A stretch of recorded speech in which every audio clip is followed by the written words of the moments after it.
మోకాళ్లలో గుజ్జును పెంచి నొప్పిని తగ్గించి సర్జరీని దూరం చేసే freedom walk. Welcome to Suman TV. నేను విజయ్.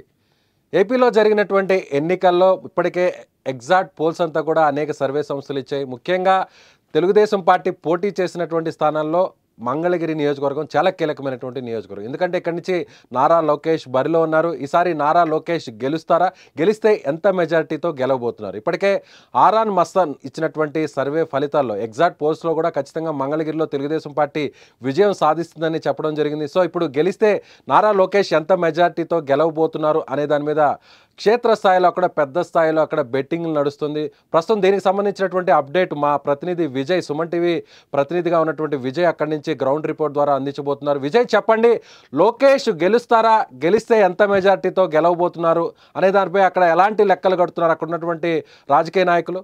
రైట్ విజయ్, చూసినట్లయితే గనక మనకి గత ఎన్నికల్లో చూసినట్లయితే గనక మంగళగిరి నియోజకవర్గంలో దాదాపుగా 85% ఓటింగ్ పూర్తయింది. సో అంటే ఎక్కువ శాతం ప్రజలందరూ కూడా వారి ఓటు హక్కును వినియోగించుకున్నారు. సో దీంట్లో చూసినట్లయితే కనుక ముఖ్యంగా మనకి మహిళల శాతం అనేది ఖచ్చితంగా బాగా చక్కగా మహిళలందరూ కూడాను ఎండని కూడా లెక్క చేయకుండా వచ్చి వారి ఓటు హక్కును వినియోగించుకున్నారు. సో ఇదిలా ఉంటే మంగళగిరి నియోజకవర్గంలో నారా లోకేష్ ఖచ్చితంగా గెలుస్తారు అని చెప్పేసి మనం గత ఎన్నికలైన తర్వాత నుంచి పబ్లిక్ బైట్స్ తీసుకుంటే ఉన్నాం. అదేవిధంగా రాజకీయ నాయకులతో విశ్లేషణ కూడా చేస్తూ వచ్చాము. సో దీన్ని బట్టి మనకు తెలిసిన అంచనా ఏంటంటే గ్రౌండ్ రిపోర్ట్ లో ఖచ్చితంగా నారా లోకేష్ అసెంబ్లీ స్థానంలో కూర్చుంటారు. అదేవిధంగా 30,000 మెజారిటీతో గెలుస్తారని చెప్పేసి ఇక్కడ పబ్లిక్ లో అందరూ కూడా ఆశిస్తున్నారు. సో అదేవిధంగా ముఖ్యంగా చూసినట్లయితే ఆంధ్రప్రదేశ్ ప్రజలందరూ కూడాను నా మంగళగిరి నియోజకవర్గం వైపే చూస్తున్నారు. ఎందుకంటే మంగళగిరి నియోజకవర్గంలో నారా లోకేష్ పోటీ చేస్తున్నారు. అదే కాకుండా వైఎస్ఆర్సీపీ నుంచి ఒక బీసీ మహిళ మురుగుడు లావణ్య గారు పోటీ చేస్తున్న నియోజకవర్గం అవడంతో దానికి తోడు మురుగుడు లావణ్య గారు కూడాను 10 సంవత్సరాల ఎక్స్పీరియన్స్, అంటే మురుగుడు లావణ్య గారు కానీ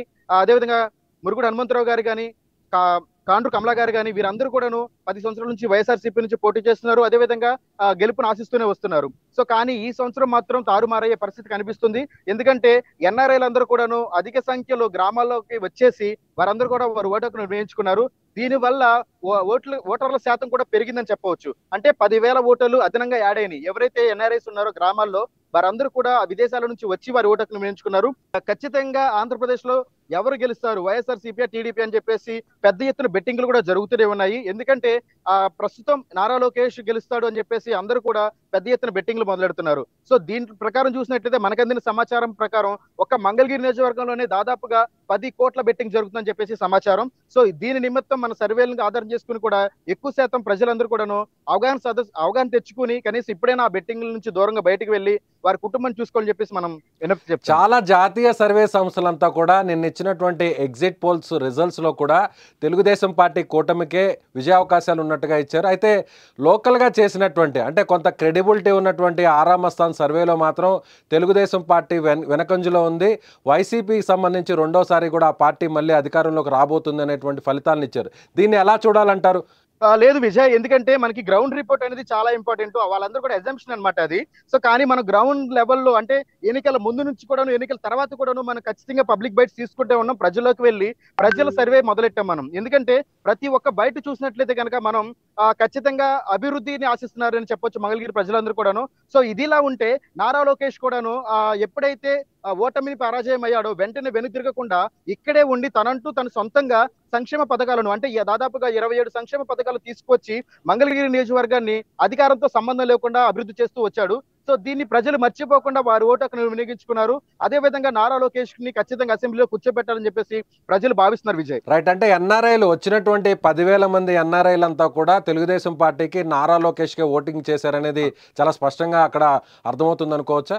ఖచ్చితంగా విజయ్, ఎందుకంటే మనం చాలా గ్రామాల్లో కూడా వెళ్ళాం. అంటే మంగళగిరి నియోజకవర్గంలో దుగ్గిరాల అనేది చాలా ప్రధాన పాత్ర పోషిస్తుంది రాజకీయ ఎన్నికల్లో. మంగళగిరి అనేది ఒక ఎత్తు అయితే దుగ్గిరాల గ్రామం అనేది మాత్రం ఒక ప్రత్యేక పాత్ర పోషిస్తుంది. ఎందుకంటే ఒక దుగ్గిరాల గ్రామంలోనే ఎన్ఆర్ఐలు దాదాపుగా 3,000 మంది ఎన్ఆర్ఐలు ఉన్నారు. వారందరూ కూడా ప్రత్యేకంగా నారా లోకేష్ గెలిపించడం కోసం మంగళగిరి విచ్చేశారని చెప్పారు. అదేవిధంగా మనం వారితో కూడా ప్రత్యేకంగా ఇంటర్వ్యూలు చేశాము.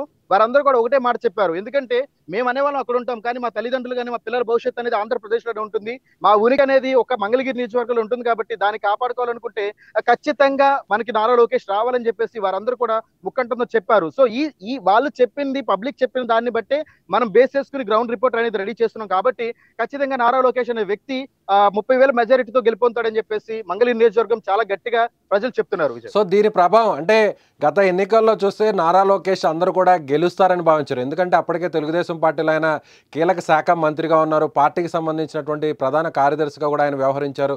అన్నిటికంటే ముఖ్యంగా కూడా అమరావతి రీజియన్ ఉన్నటువంటి ప్రాంతంలోనే మంగళగిరి నియోజకవర్గం ఉంది. కానీ అలాంటి చోటే నారా లోకేష్ ఓడిపోవడం జరిగింది. ఇదొక పెద్ద సంచలనంగా కూడా మారింది.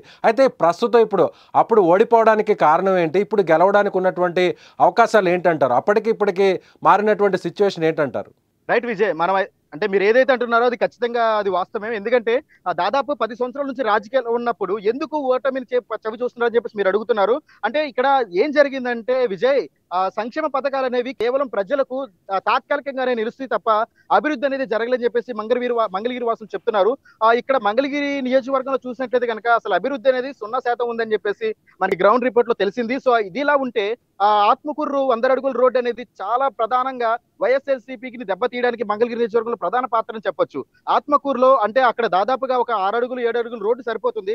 కానీ ఆత్మకూరు అనే ఒక విలేజ్ లో 100 అడుగుల రోడ్డు వేసి రోడ్డుకి ఇరువైపులో ఉన్నటువంటి దాదాపుగా ఒక 200 మంది ప్రజల్ని ఖాళీ చేయించేశారు. తిరిగి మళ్ళీ వారందరికీ కూడా నివాస గృహాలను కూడా ఏర్పాటు చేయకపోవడం ఇది చాలా పెద్ద వారికి బ్యాక్ బౌడ్ అని చెప్పొచ్చు. ఎందుకంటే వారి ఓటమికి ఇది ఒక ప్రధాన కారణం అని కూడా ఇక్కడ ప్రజలు చెప్తున్నారు. సో మురుగుడు లావణ్య గట్టి పోటీ ఇచ్చింది అనుకోవచ్చా, లేదంటే ఆమె పోటీ ఆ స్థాయిలో ఇవ్వలేదు కాబట్టి భారీ మెజార్టీతో లోకేష్ గెలుస్తారనేది అక్కడ గ్రౌండ్ రిపోర్ట్ లాగా ఉందంటారు, అంతేనా? ఖచ్చితంగా, ఎందుకంటే మురుగుడు లావణ్య గారు ఒక బీసీ మహిళ ఎండు కూడా వారి గట్టి పోటీని ఇచ్చారు. ఎందుకంటే వారి మహిళలోకి వెళ్ళారు. అదే విధంగా ఇక్కడ ఇంకొక డిసడ్వాంటేజ్ ఏంటంటే కొంచెం ఆలోచించాల విషయం, నామినేషన్ టైంలో నారా లోకేష్ కనిపించకపోవడం. ఇక్కడ వైఎస్ఆర్సీపీ అభ్యర్థులందరూ కూడా దాన్ని పెద్ద ఎత్తున ప్రచారం కూడా చేశారు. కానీ ఇక్కడ ఏమైందంటే ఇక్కడ నారా లోకేష్ దానికి తిరిగి వెంటనే సమాధానం ఇవ్వడం వల్ల అది వెంటనే సద్దుమణిగిపోయింది. ఎందుకంటే నేను ఇక్కడ నామినేషన్ అనేది నేను మాత్రమే కాదు, కార్యకర్తలు కూడా నాతో పాటు సమానమే అని చెప్పేసి కేవలం కార్యకర్తలతోనే నామినేషన్ వేయించడం జరిగింది నారా లోకేష్. దానివల్ల ఏమైందంటే కార్యకర్తల్లో మరింత బలం చేకూరి ఇంకా మరింతగా టీడీపీ గెలుపుకు మరింత దోహదపడేలాగా చేసిందనమాట. సో 1982, 85 మినహా మిగిలినటువంటి అన్ని ఎన్నికల్లో కూడా తెలుగుదేశం పార్టీ ఇప్పటి వరకు కూడా మంగళగిరిలో గెలవలేదు. అయితే ఇప్పుడు ఈసారి 2024 ఎన్నికల్లో మంగళగిరిలో తెలుగుదేశం పార్టీ బోణీ కొట్టబోతుంది. సో ఒక కంచుకోటగా మారబోతుంది అనుకోవచ్చా మంగళగిరి నియోజకవర్గం ఆ పార్టీకి? ఖచ్చితంగా విజయ్, ఎందుకంటే నారా లోకేష్ తలుచుకుంటే ఎక్కడి నుంచైనా పోటీ చేయొచ్చు. ఎందుకంటే అప్పటికే దాదాపుగా 3 శాఖలకు మంత్రిగా పనిచేస్తారు కాబట్టి నారా లోకేష్ గారు చంద్రబాబు గారికి ఖచ్చితంగా అన్నారు, ఎందుకంటే కుప్పంలో పోటీ చేయొచ్చు, ఆయన అనుకుంటే చాలా ఈజీగా గెలవచ్చు. కానీ అయినా సరే మంగళగిరి నియోజకవర్గం అనేది టీడీపీకి చాలా బ్యాక్ డిసడ్వాంటేజ్ అని చెప్పొచ్చు. ఎందుకంటే అసలు టీడీపీ గెలిచిన దాఖలాలు చాలా తక్కువ ఉంటాయి మంగళగిరి నియోజకవర్గంలో. సో అలాంటిది మంగళగిరి నియోజకవర్గాన్ని ఎంచుకుని ఆయన ఓటమి చూసిన తర్వాత కూడా మంగళగిరి నియోజకవర్గాన్ని వదలకుండా ఇక్కడ అభివృద్ధి సంక్షేమాల్ని ఒక పక్కన తీసుకువెళ్తూనే తనంటూ ప్రజల్లో మమేకమయ్యి ప్రజలతో సంక్షేమమయ్యి అదేవిధంగా తన నివాస గృహాన్ని కూడా మంగళగిరికి మార్చుకున్నారు. కాబట్టి ప్రజలందరూ కూడాను ఖచ్చితంగా నారా లోకేష్ కి ఇక్కడ మద్దతు పలుకుతున్నారు.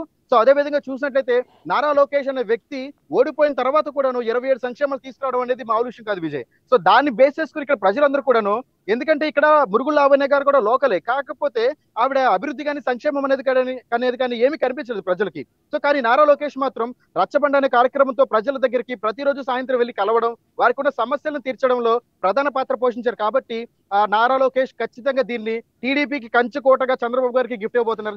Thank you Vijay, thank you so much. So ఇది విజయ్ అందిస్తున్నటువంటి రిపోర్ట్ ప్రకారం ఖచ్చితంగా తెలుగుదేశం పార్టీ మంగళగిరిలో భారీ ఘన విజయాన్ని సాధించబోతుంది. దాదాపుగా 30,000 పైచిలుకు మెజారిటీతో అక్కడ నారా లోకేష్ గెలవబోతున్నట్టుగా తెలుగుదేశం పార్టీ నాయకులు అంచనా వేస్తున్నారు. నిన్న వచ్చినటువంటి ఎగ్జిట్ పోల్స్ ఫలితాల్లో కూడా తెలుగుదేశం పార్టీ విజయం సాధిస్తుందనేటువంటి అంచనాకు రావడంతో ఇప్పటికీ అక్కడ భారీ స్థాయిలో కూడా బెట్టింగ్ జరుగుతుంది. దాదాపుగా 10 కోట్ల రూపాయల మేర ఖచ్చితంగా తెలుగుదేశం పార్టీ నారా లోకేష్ అక్కడ గెలవబోతున్నట్టుగా పందాలు కాస్తున్నట్టుగా తెలుస్తుంది. Thank you so much. Suman టీవీలో మీ పర్సనల్ అండ్ బిజినెస్ ప్రమోషన్స్ కోసం కింది నెంబర్కి కాంటాక్ట్ చేయండి.